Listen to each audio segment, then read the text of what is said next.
Welcome to the last breakfast. Please enjoy the video. In this video, I will explain how to learn threading at home.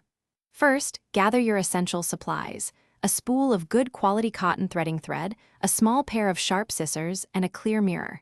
Next, find a comfortable, well-lit spot. Begin by practicing on a less sensitive area, such as your arm or leg, to get a feel for the technique before moving to your face. This initial practice is crucial for building confidence. Now, let's master the thread loop. Take approximately 18 inches of cotton thread and tie the ends together to create a continuous loop. Hold the loop with both hands, placing your thumbs and index fingers inside. Twist one hand 5 to 7 times, forming a coiled section in the middle. This coiled section is what will grab and remove the hair. Practice opening and closing your fingers to make the twisted section move smoothly. With your loop ready, it's time to practice hair removal. Place the twisted section of the thread flat against your skin, ensuring the hair you wish to remove is inside the open loop.